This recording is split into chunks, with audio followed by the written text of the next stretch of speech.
तो आज की कहानी में हम देखने वाले हैं कि एज़मत आखिरकार क्यों बैन के ऊपर गुस्सा हो रहा था।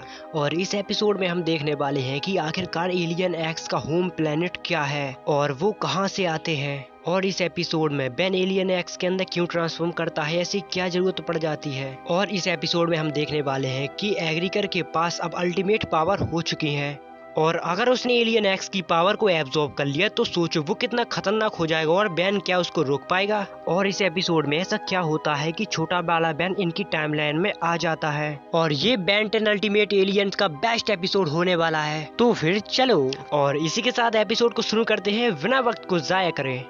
कहानी शुरू होती है तो हमें एज़मत को दिखाया जाता है जो बैन से कह रहा था कि तुम फिर से नाकाम हुए।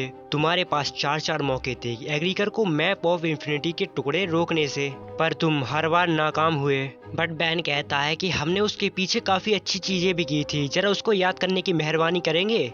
पर एज़मत कहता है कि ये सब मामूली बातें हैं, जब तुम टुच्चे प्लानेट को बचाने में लगे हुए थे तभी एग्रीकर ने फोर्ज ऑफ क्रिएशन तक का जाने का रास्ता ढूंढ लिया।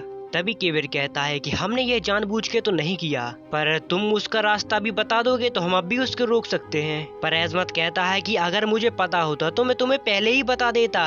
पर तभी बैन कहता है कि मेरे पास एक ऐसा एलियन है जो फोर्ज ऑफ क्रिएशन को ढूंढ सकता है और एग्रीकर को रोक भी सकता है। तभी वो कहता है कि मुझे तुम दोनों की चाबियां चाहिए। तभी एज़मत कहता है कि अब तुम लोग क्या कर रहे हो। पर बैन कहता है कि मैंने केविन से कह के ओमनिट्रिक्स के अंदर एक सिक्योरिटी सिस्टम बनवाया था ताकि एल्विडो उसके पास कभी ना पहुंच पाए। इसके बाद एलियन एक्स का डीएनए अनलॉक हो जाता है। इसके बाद बैन एलियन एक्स के अंदर ट्रांसफॉर्म कर जाता है। पर तभी एज़मत कहता है कि शायद बात बन सकती है, एलियन एक्स कुछ भी कर सकता है। पर तभी क्वीन कहती है कि बस बैन को एलियन एक्स को मनाना पड़ेगा अपना साथ देने के लिए। इसके बाद हमें बैन को दिखाया जाता है जहाँ पर सरीना और बेलागस होते हैं। यहाँ पर सरीना कहते हैं कि देखो तो कौन आया है, बैन टेनिसन। पर तभी यहाँ पर वेलागस कहता है कि 1000 साल तक बिल्कुल उसके ऊपर ध्यान मत दो और उसके बाद 1000 साल तक उसको भट्टी में झोंक दो। तभी यहाँ पर सरीना कहती है कि वेलागस मुझे पता है तुम्हें बहुत बुरा लगा जब उसने हमारा साथ छोड़ा। पर बैन उनसे कहता है कि हाँ मुझे माफ कर दो, पर अभी मुझे तुम लोगों का पावर चाहिए पूरी दुनिया को बचाने के लिए। और यहाँ पर सरीना तो राजी हो गई थी पर वेलागस यहाँ पर राजी नहीं होता। इसी के साथ इनकी बहस बढ़ती जाती है। तभी यहाँ पर पैराडॉक्स आ जाते हैं और वो कहते हैं कि तुम सरीना और वेलागस को अपनी मदद करने के लिए नहीं मना पाओगे। तभी वो लोग यहाँ पर पैराडॉक्स को देख लेते हैं और कहते हैं कि टाइम वॉकर तुम यहाँ पर किस लिए आए हो। इसके बाद पैराडॉक्स से बैन को यहाँ से ले जाते हैं और वापस से नॉर्मल कर देते हैं। पर तभी बैन कहता है कि आपने मुझे पहले जैसा बना दिया। पर पैराडॉक्स कहते हैं कि तुम फोर्ज ऑफ क्रिएशन में जाना चाहते हो और मैं तुमको लेने के लिए आया हूँ। पर तभी यहाँ पर क्वीन कहती है कि वो कैसे, वो तो बहुत खुफिया है। पर पैराडॉक्स कहते हैं कि हाँ बिल्कुल, पर मैंने ही तो उसे छुपाया था। पर तभी यहाँ पर एज़मत कहता है कि अब तो हद हो गई है पैराडॉक्स, क्योंकि मैंने ओमनिट्रिक्स के मामले में उस बच्ची के ऊपर भरोसा कर लिया। पर पैराडॉक्स उसको बताते हैं कि तुमने कोई गलती नहीं की और उसकी वजह भी तुम्हें पता है। तभी एज़मत कहता है कि हाँ तुमने उसकी लाजवाब किस्मत के बारे में मुझे बताया था। पर तभी यहाँ पर पैराडॉक्स से एज़मत को रोकते हैं और कहते हैं कि उस शानदार भविष्य के आने से पहले वर्तमान खराब मत करो। पर यहाँ पर एज़मत कहता है कि अरे नहीं, ये बहुत मुश्किल है, इस बार ये बच्चा नहीं जीत पाएगा। पर तभी यहाँ पर क्वीन कहती है कि पहले मुझे ये बताओ कि ये फोर्ज ऑफ क्रिएशन है क्या। पर पैराडॉक्स उसको बताते हैं कि फोर्ज ऑफ क्रिएशन वो जगह है जहाँ पर आइडियाज असलियत में बदलते हैं। पर तभी एज़मत उनको बताता है कि फोर्ज ऑफ क्रिएशन वो जगह है जहाँ पर एलियन एक्स सेलेस्टियल सेपियन पैदा होते हैं और एग्रीकर नए एलियन एक्स के बेबी की पावर को एब्जॉर्ब करने वाला है, जिसके बाद वो बहुत ही ज्यादा पावरफुल हो जाएगा और हमें उससे पहले पहुंचना है तो हमें दुगनी रफ्तार से जाना होगा, इसीलिए इसी वक्त चलो। और फिर इसके बाद ये लोग टेलीपोर्ट करते हैं इनके रस बकेट के अंदर। पर तभी यहाँ पर केविन कहता है कि हम हैं कहाँ पर और मेरी मशीनों पे कुछ दिख क्यों नहीं रहा। पर पैराडॉक्स कहते हैं कि दिखेगा कैसे, क्योंकि यहाँ पर कुछ है ही नहीं। और फिर थोड़ी देर बाद प्रोफेसर पैराडॉक्स यहाँ का पूरा सीन बदल देते हैं। वो बताते हैं कि बिना मैप ऑफ इंफिनिटी के कोई यहाँ से नहीं जा सकता सिवाय मेरे। और वो बताते हैं कि इन छिपे हुए नेबुला के अंदर बेबी बाउंसिंग एलियन एक्स का बेबी पैदा होगा। पर तभी बैन कहता है कि हम एग्रीकर को बेबी एलियन एक्स को छूने नहीं देंगे। और फिर इसके बाद पैराडॉक्स कहते हैं कि बस तुम लोगों के साथ मैं यहीं तक जा सकता हूँ। मैंने यहाँ पर एक पोर्टल खोल दिया है जहाँ पर तुम्हें ऑक्सीजन भी मिलेगा और ना ही ठंडी ना ही गर्मी लगेगी। और हाँ, एक बात और ध्यान रखना कि अगर एग्रीकर को पता चला कि तुम यहाँ पर हो, वो तुम्हारे ऊपर अटैक करने जरूर आएगा। इसके बाद ये लोग पोर्टल के अंदर चले जाते हैं, तभी किसी चीज से ये लोग टकराते हैं और फिर जैसे ये लोग पीछे देखते हैं तो यहाँ पर एग्रीकर के लोग आ जाते हैं इनके ऊपर अटैक करने के लिए। तभी यहाँ पर क्वेन उन सबको रोकने की कोशिश करते हैं, पर यहाँ पर एक रोबो केविन के ऊपर अटैक कर देता है, जिससे उनका बैलेंस खराब हो जाता है और फिर उनका रस बकेट यहाँ पर फंस जाता है। तभी बेन यहाँ पर टेरा स्पिन के अंदर ट्रांसफॉर्म कर जाता है और उन रोबो की अच्छी पिटाई करके यहाँ से बाहर फेंक देता है। तभी बेन कहता है कि एग्रीकर यहाँ पर पहुँच चुका है, हमें जल्दी चलना चाहिए। पर केविन कहता है कि हम अब आगे नहीं बढ़ सकते क्योंकि हम यहाँ पर फंस चुके हैं। केविन यहाँ पर काफी कोशिश करता है अपने शिप को बाहर निकालने में, पर वो कहता है कि कोई फायदा नहीं, ये पता नहीं किस चीज में फंसा हुआ है। पर तभी बेन कहता है कि अगर क्या हो कि मैं बेबिक वगैरह कोई पावरफुल एलियन बनूं, पर वो तभी वॉल को टच करता है तो उसके अंदर चला जाता है। पर तभी क्वेन अपने मैनस उसको पकड़ के बाहर ले आती है। पर तभी यहाँ पर बेन हैरान था, वो कहता है कि बड़ी अजीब बात है, मैंने वहाँ पर कुछ देखा जो हिल रहा था। तभी क्वेन कहती है कि हमें चौकन्ना रहना चाहिए क्योंकि पैराडॉक्स ने मना किया था टाइम फील्ड को छूने से। और फिर तभी यहाँ पर छोटा बेन आता है, वो कहता है कि कोई चीज नहीं, ये मैं हूँ बेन टेनिसन। वो बेन से कहता है कि मैं तुम्हें जानता हूँ क्या, तुम जाने पहचाने से क्यों लग रहे हो। पर बेन यहाँ पर कहता है कि पर छोटा बेन कहता है कि ये क्या कर रहे हो, तो अभी अभी बोलना सीखा है क्या, बोलो कौन हो तुम और तुम मुझे यहाँ पर किस लिए लाए हो। पर छोटा बेन कहता है कि मुझे साफ साफ बता दो वरना तुम्हारी चटनी बना दूंगा। पर तभी बेन कहता है कि बताना थोड़ा मुश्किल है, इसे एक टाइम टेबल समझो। पर छोटा बेन कहता है कि मुझे बच्चा समझ के कहानी सुना रहे हो। पर बेन उसको पकड़ लेता है और कहता है कि जरा मेरी बात सुनो, अगर मुझे गुस्सा आया तो अच्छा नहीं होगा। पर तभी यहाँ पर बेन उसके ऊपर हंसने लगता है और कहता है कि बेन जरा आराम से, वो अभी बच्चा है। पर बेन उसको ध्यान से देखता है तो कहता है कि केविन 11। पर केविन कहता है कि अब मैं वो वाला केविन 11 नहीं रहा। पर तभी क्वेन उसको बताती है कि जरा आराम से केविन, उसको अभी लगता है कि तुम बुरे हो। पर छोटा वाला बेन कहता है कि केविन 11, तुम जो भी चाल चल रहे हो तुम्हारी ये कामयाब नहीं होगी। और फिर इसके बाद वो हीट ब्लास्ट के अंदर ट्रांसफॉर्म कर जाता है और केविन के ऊपर अटैक कर देता है।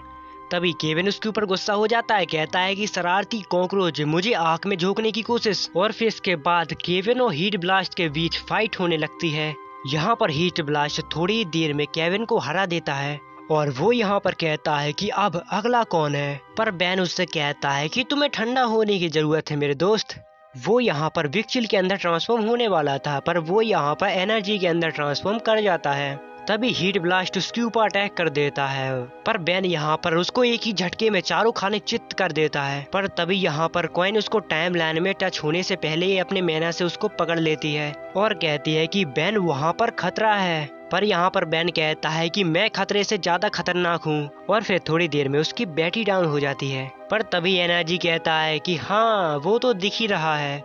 और फिर क्वेन छोटे बेन के पास जाती है और कहती है कि अगर तुमने केविन को पहचाना तो मुझको देखो मैं कौन हूँ। पर तभी बेन ध्यान से उसको देखता और कहता है कि क्वेन ये तुम्हें क्या हो गया। पर तभी यहाँ पर एनर्जी कहता है कि तुमने वक्त में सफर किया है और ये है ग्वेन, ये है केविन और मैं हूँ तुम 6 साल बाद। और अब केविन 11 एक अच्छा लड़का है और चीजें बदलती हैं। पर छोटे बेन को अब भी विश्वास नहीं हो रहा था और वो कहता है कि चीजें इतनी भी ज्यादा नहीं बदलती, केविन मेरी नजर है तुम पर।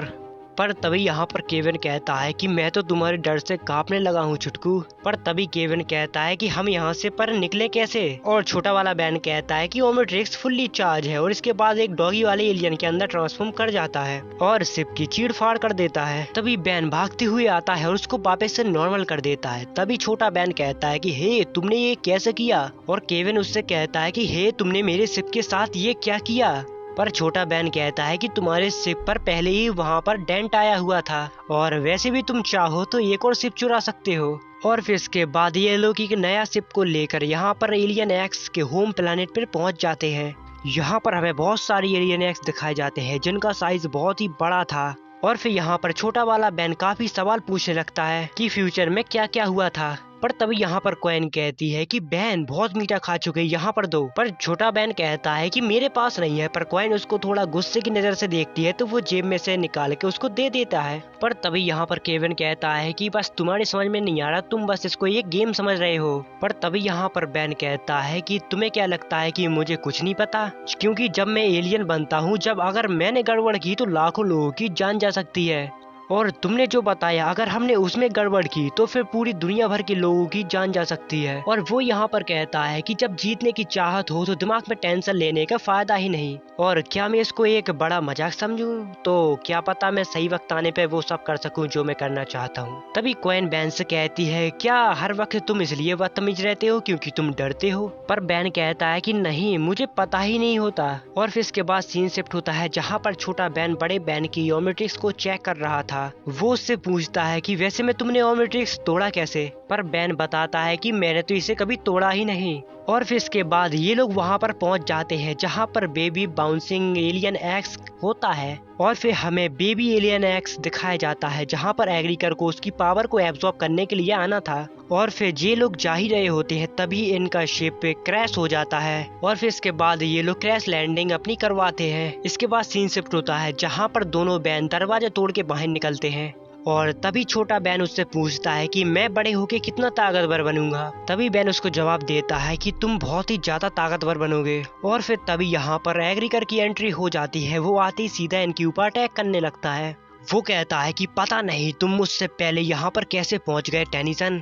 वो कहता है पर कोई फर्क नहीं पड़ता, मैं तुम लोगों को मार के सबसे बड़ा इनाम लेने वाला हूँ। तभी यहाँ पर छोटा बैन उसके साथ फाइट करने जाता है पर वो एग्रीकर के सामने नहीं टिक पाता।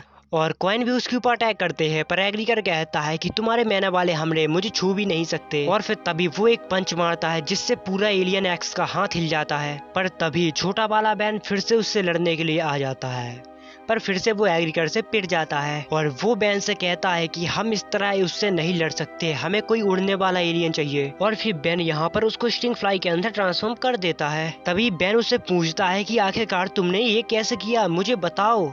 पर बैन उससे कहता है कि तुम्हें मैं ये बाद में सिखाऊंगा पर अभी तुम उसका ध्यान बटाओ। और फिर इसके बाद बैन यहाँ पर अल्टीमेट स्वयं फायर के अंदर ट्रांसफॉर्म कर जाता है। और फिर तभी बैन यहाँ पर एग्रीकर को अपने पौधों के अंदर जकड़ लेता है। और स्टिंग फ्लाई उसके ऊपर अटैक कर रहा था पर यहाँ पर एग्रीकर ज्यादा देर तक उसकी बंदी नहीं रहता, वो यहाँ से आजाद हो जाता है। और फिर वो स्टिंग फ्लाई को हवा से दूर फेंक देता है। और फिर एग्रीकर बैन को बहुत ही खतरनाक झटका देता है जिससे बैन यहाँ पर अनकॉन्शियस हो जाता है। और वो कहता है कि अब अल्टीमेट पावर सिर्फ मेरा है। और फिर तभी यहाँ पर छोटा वाला बैन जागता है और केविन के पास जाता है। वो कहता है कि केविन तुम उसको अब भी हरा सकते हो। पर केविन कहता है कि क्या बात कर रहे हो, यहाँ पर तुम मेरा ओमेट्रिक्स से एब्जॉर्ब कर सकते हो, तुम्हें मेरी सारी पावर्स मिल जाएंगी जैसा कि तुमने बचपन में किया था। पर केविन यहाँ पर उसको मना कर देता है और कहता है कि अगर मुझे ये अपनाना है तो मुझे बैकशिफ्ट प्लान अपनाने दो। और फिर वो जाकर यहाँ पर बैन की अल्टीमेट ट्रिक्स को एब्जॉर्ब कर लेता है। और फिर इसके बाद हमें एग्रीकर को दिखाया जाता है जो पावर एब्जॉर्ब करने वाला ही था और कहता है कि आखिरकार दुनिया मेरी मुट्ठी में होगी। और फिर तभी केविन उसका हाथ पकड़ लेता और कहता है कि बच्चे से दूर रहो। और फिर वो यहाँ पर एग्रीकर को एक पंच मारता है। इसके बाद वो एग्रीकर को बहुत गंदी तरह से पीटने लगता है। यहाँ पर उसके पास जितनी भी पावर होती है वो सारी पावर का अटैक एक साथ एग्रीकर के ऊपर करता है। इसके बाद केविन एग्रीकर की पावर को भी एब्जॉर्ब कर लेता है। और फिर तभी यहाँ पर बैन आ जाता है। वो कहता है कि बस बहुत हो गया केविन।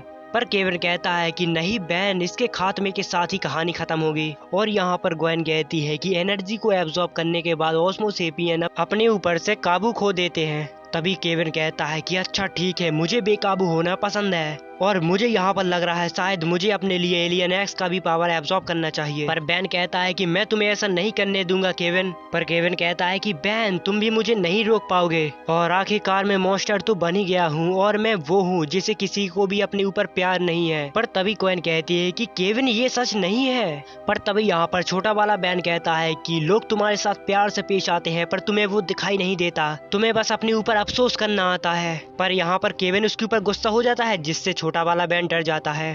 पर वो थोड़ी देर बाद कहता है कि चलो मैं तुम्हारा तरीका आजमा लेता हूँ बच्चे, पर सिर्फ आज के लिए। और फिर इसके बाद केविन यहाँ से चला जाता है। और फिर तभी यहाँ पर पैराडॉक्स आ जाते हैं। वो बोलते हैं कि बहुत खूब बच्चों, तुमने आज यूनिवर्स को बचा लिया है और चलो घर जाने का वक्त आ गया है और खास तरह से मेरे प्यारे नन्हे मेहमान तुम्हारे लिए। और फिर इसी के साथ एपिसोड यहाँ पर एंड हो जाता है।